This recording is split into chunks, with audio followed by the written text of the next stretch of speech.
There's a live civil war still in northern Syria. And actually, suddenly we see a situation that's just getting worse and worse by the day. And people who've seen their lives upended already by war are now seeing it destroyed by nature as well. The death toll from yesterday's earthquake in Turkey and Syria now stands at 4,600. More than 5,500 buildings in Turkey collapsed. Let's speak to Gabriel Gavin, who is a reporter in Istanbul. Just tell us what you can see from where you are, and what have you heard about the ongoing rescue effort? Yeah, well, absolutely. So we've woken up to another desperate day of rescuers trying to sift through the rubble. They were out working all night trying to free people who are trapped in the remains of their homes across much of the south of Turkey and indeed in northern Syria as well. Just this morning, a group of about 13,000 rescuers left from Istanbul here for the east of the country, and they're battling against some of the worst weather conditions they could possibly be facing. I mean, you can see behind me, it's freezing cold. There's been intense snow. The winds are freezing cold, and it's just hampered the rescue operation. And a large number of people have been told their homes are now unsafe and they have to basically shelter outside. Several people apparently spent long evenings huddled around fires in the street, and there's a genuine fear that there's a massive humanitarian crisis that will result. And Gabriel, what do you know about any of the difficulties involved here? Because clearly there are two countries involved.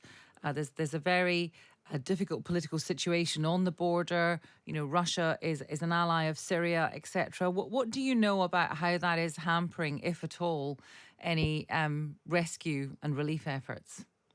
Yeah, well, there's two sides to the story across the border. So, in the Turkish side, there's been quite a swift rescue operation in some areas, but in other areas, locals are saying there are no rescue teams that have been dispatched. So, in the province of Hatay, for example, along the Mediterranean, there's a number of reports that there's simply no Turkish government presence there. But in Syria, obviously, the picture is even more complex because the Syrian government regime, the regime of Bashar al-Assad, does not control the entire territory. Actually, much of south of the border is controlled by Turkish-backed anti-government rebels. And so it's very unclear as to how all the aid that the international community is pledging, could actually reach the people there who are worst affected by the earthquake. And you add on to that the fact that this is an extremely complex region when it comes to conflict. There's a live civil war still in northern Syria. And actually, suddenly we see a situation that's just getting worse and worse by the day. And people who've seen their lives upended already by war are now seeing it destroyed by nature as well. And at this point, what is the feeling about how the rescue effort is going in terms of international help?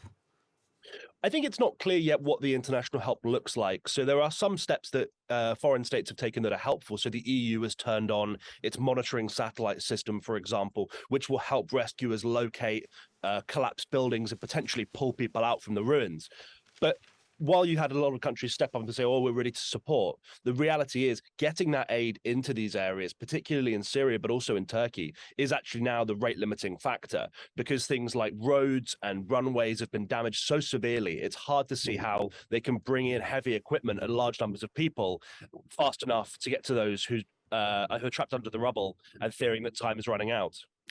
Gabriel, thank you for talking to us this morning. That's Gabriel Gavin. He is a reporter in Istanbul, from where some rescue teams are being dispatched to the south of the country to deal with that absolutely devastating earthquake.